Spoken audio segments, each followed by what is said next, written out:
Gods and goddesses, heroes and monsters, getting pregnant by a golden shower and killing and cooking your own son and feeding him to the gods in order to suss out whether or not they really are omniscient.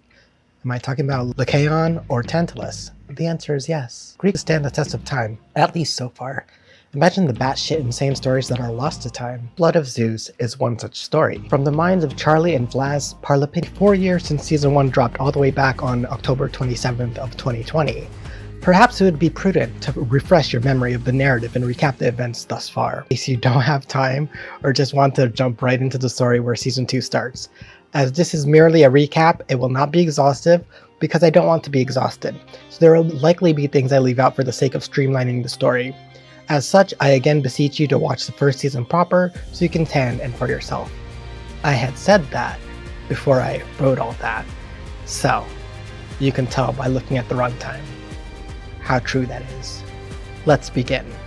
The entire events of the series can be put simply and aptly as Hera and Zeus have marital spats and decide to make it the problem of everyone else in the cosmos too.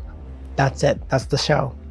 Okay, you probably want more detail, so look at how had Zeus, the god of lightning, thunder, and the king of the skies, not caught her at the last moment and went into the vortex and ship compromise, risking it all on one final assault. Zeus led the gods against the giants and Hera led the charge into battle, as the two turncoat giants betrayed their kin, and with the combined effort of all the Olympians, the gods managed to finally best the giants, and using a cauldron of Hephaestus, the god of blacksmithing, forges, fire, and volcanoes, creation, Hermes, the god of messengers, travelers, thieves, and merchants, was able to capture and remove their souls from their bodies. I went into a bit more detail in this episode since it's the premiere of Blood of Zeus and has to set up all the moving pieces for the season to come, so expect the other episodes' recaps to be not as extensive as this one. Editor Mookie from the future here.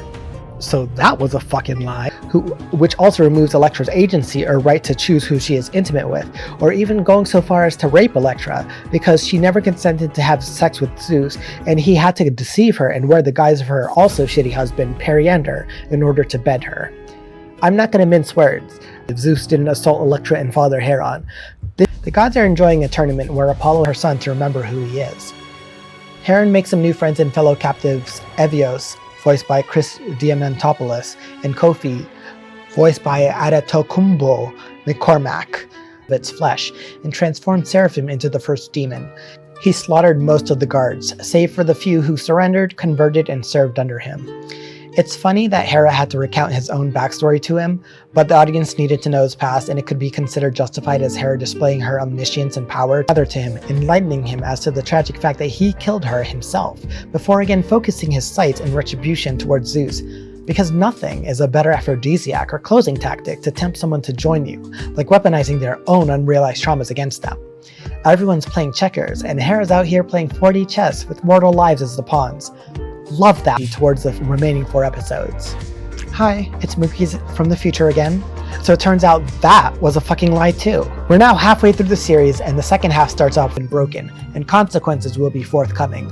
From her temple, or aviary perhaps, Hera smirks at having forced Zeus's hands to make him act in such an obvious manner. Clearly, she wasn't in the vicinity of fucking around when she said severe indeed in regards to consequences. It's only natural. Zeus was extremely fond of fucking around, so it comes as no surprise that he would eventually find out. Episode 6, Back to Olympus, has everyone washed ashore, Heron and Alexia reuniting, this is to grant him control over the world. As Elias, Zeus tasks Alexia with going to Melidone to find and destroy the giant's remains, and she is to be aided by Evios and Athena conversing with Ares. That does make sense given that they're both gods of warfare, so perhaps they're strategizing. Apollo, Artemis, and Hermes, all members of the Bastard Brigade and children of Zeus, are chatting with a goddess we don't know, but I like her design and the design of the goddess to Athena's left. Alright. The gods Mirai, or the Fates, are a trio of sister goddesses, or triplicate aspects of the same goddess/concept of destiny, comprised of Clotho, voiced by Jennifer Hale, the youngest and the spinner of the threads of fate that represents every living being, mortal or immortal. Lachesis, unknown voice, the middle goddess and the laughter of Haum. We're now 2/3 of the way through the season's story, and arrive at the penultimate chapter, Episode 7, The Fields of the Dead. It starts out with Zeus taking a nighttime bath on Olympus. Seraphim what he's told to Seraphim's brother, that the Oniri can't be trusted. nor can the goddess who sent them. Because it worked so well last time, Seraphim tries to attack a god.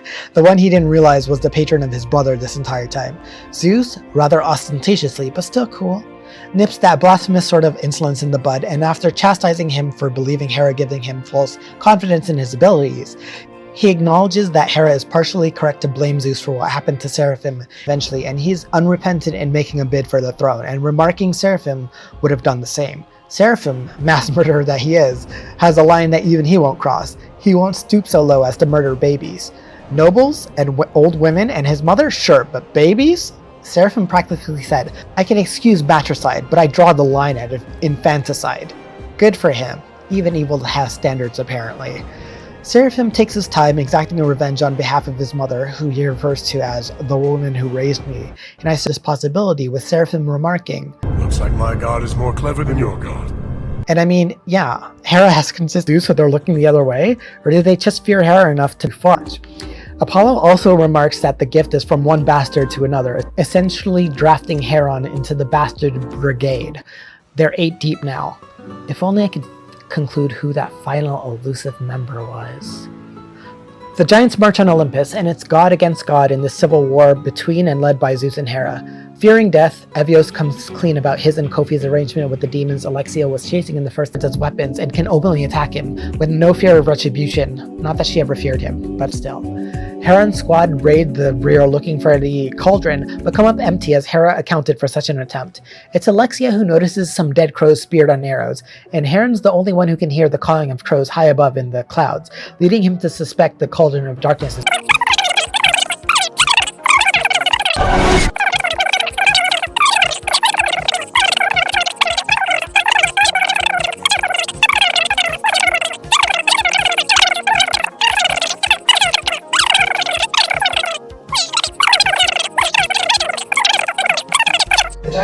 slowly regenerates everything but its damaged state and observes the helpless, weakened Hera in the crater she created when she landed. It looks like he's thinking about stomping on her to kill her, and that's just yet again gripped my heart with fear. Alexia takes the unreal Olympus to prepare him, an act which greatly offends Hera, who will only accept Zeus's begging for forgiveness if he kills Heron.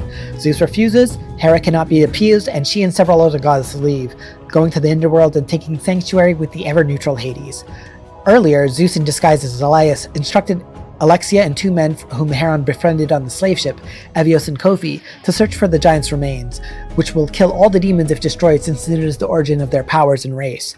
They are given a copy of the map Seraphim got from Chiron when he betrayed Alexia, and they head to the Fields of the Dead in order to sneak into the demon's base in Melodone. Hera directs Seraphim to find the Cauldron of Darkness for her, an artifact that was used to store the souls of the giants the gods fought eons ago. Zeus trains Heron on Olympus, but Heron is too angry at him and how he let Heron and Electra live a miserable life, and especially how Zeus couldn't save her. He asks why Zeus allows Seraphim to still live, and Zeus reveals that it's because Seraphim is also Electra's son, Hera's half-brother, and because they were born at the same time, they're technically twins. Seraphim is sent an illusory vision by the Oniri, who did so at Hera's behest. Zeus intervenes and banishes the Oniri from Seraphim and apologizes to him before revealing that Hera is just using him, deciding to try to earn Seraphim's trust by freely giving Seraphim a clue to finding his uncle who tried to have him killed. He also murdered his biological mother Electra. Alexia's group goes to the Fields of the Dead, the site of the battle between the gods and the giants during the Gigantomachy, eons ago, and some of the group is killed before the rest make it out to the other side. Heron, who had been summoned by the Fates and given a glimpse of potential futures between which he'd have to choose through his own actions, arrives to help Alexia's group. Seraphim finds his uncle and kills him before executing a trap for Heron's group. Heron's group escapes from the collapsing cavern, but Seraphim is trapped by the rubble until Hera frees him and chastises him. After Seraphim leaves to do as she asks, and eating the Ares beats the shit out of Apollo and it tosses him into the sea. Seraphim manages to best a giant automaton named Talos that was guarding the Cauldron of Darkness, and delivers it to Hera, who releases the souls of the giant and enlists them to help kill Zeus, even though she's already made a nearly successful attempt on his life while disguised as Hermes, in exchange for receiving control over the seas, and the giants agree, marching on Olympus. Poseidon, god of the seas, doesn't like that and joins Zeus's team, bringing Apollo with him.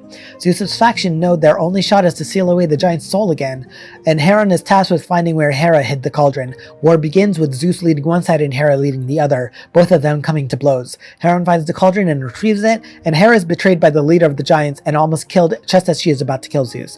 Zeus chooses to save Hera, sacrificing himself to kill the giant leader in a last-ditch effort to protect her. Hera tries to get what's left of Zeus's helmet, but Seraphim severs her right arm with his bident, and is distracted by crows before he can kill her, allowing her to escape. Seraphim now has control over the cauldron, and he and Heron fight. Seraphim almost wins until Heron turns the tables and unlocks his ability to control lightning, just like his father Zeus, and uses it to kill Seraphim. The giant leader still lives, but Heron manages to steal all the giant souls away, ending the war. Olympus is rebuilding, and Heron's friends are looking forward to having peace once more. Seraphim's soul winds up in what is essentially hell, but Hades, the god of the underworld, says he'll save him if Seraphim kneels, exactly as Hera used to make him do. The season ends there, and season 2 is very soon. I could have saved myself 50 pages of scripts, but no, I just had to be a detail-oriented, chatty, and loquacious bitch. At any rate, that's what you missed on Glee. I mean, Blood of Zeus. You're officially prepared to watch season 2, but if you have time, watch season 1 anyways. Thanks and take care. See you when I see you. Hashtag Team Hera did nothing wrong.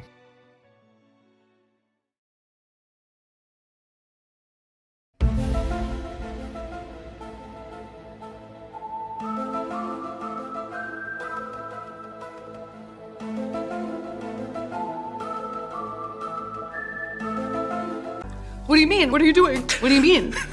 What do you mean? What do you mean?